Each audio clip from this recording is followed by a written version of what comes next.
What's going on, everybody? My name is Jordan, back here again with the 2018 Dodge Durango SRT. We're gonna go ahead and get this bumper off. What you're gonna need is a hand ratchet, if you have one. If you don't have one, that's all right. You can use a regular ratchet, that's fine. Electric hand ratchet that we use around here, life is easy, life is great. Look, I'm not gonna struggle. It just makes my life so much easier. You can go and get one from Harbor Freight if you really need one, or your local parts store, or anywhere you can find tools. It's not that hard to find or get one. What we're gonna need is you're gonna need a 8mm socket, a 10mm socket, a T30, and a T20, all right?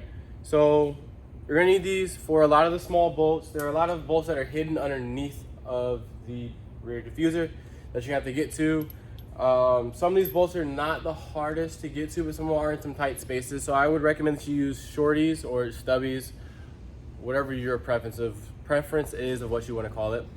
Also, you're gonna need a pry tool, because a part of this is you're gonna have to take off the very small fender flare that you have to get off to get to some of the push pins that are right between the tire and the wheel well. You have to get those push pins out so you can get to the bolts and the nuts that are holding on the bumper. Once you get those off, everything we'll work around it so that way you guys can follow along and see what you got to do step by step to go and get this bumper off this car. All right, so we're going to get this fender flare off right now. Normally, this car was already taken apart when it came to us, so we're not going to get into too many details about that. But you're normally going to have some push pins that are sitting right around here. You're gonna go ahead and pop those out with the push pin puller. And once those push pins are out, the fender flare itself comes off relatively easy. Just go ahead and give it a nice little tug. It shouldn't be that hard to come off. Like so. Walk it all the way around. And it's off just like that. Now I know I got my boots and shorts on, but you know, down here in Houston Bay, we do things a little different around here. But anyways, like I said, once the fender flare comes off itself, you're gonna have a few bolts that are sitting right here. Where is it else? There's normally one right here, right here. Once you get those bolts off, you're gonna do the same thing on the other side.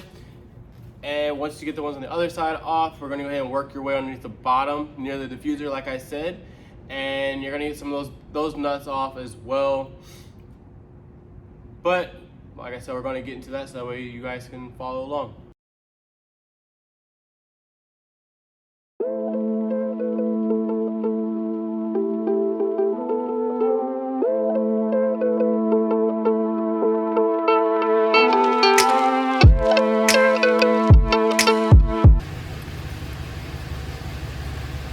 Alright, once you got all those bolts taken off, like I said, there should be 3 right in here. There's another bolt right here. You don't have to take it all the way off with the T30, but I loosened it that way I make sure the bumper doesn't fall all the way off.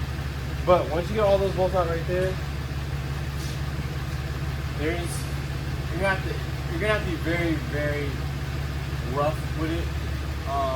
Make sure once again that all the bolts are out before you do this step. But with this step, you're gonna have to pull on the fender very hard because the clips are in there very, very tight. Very, very tight. Once you have that, it's gonna pop off. You're gonna hear some cracking. I promise it's not anything you need to be worried about. But once that comes off, the bumper will slide right off and we won't have any issues.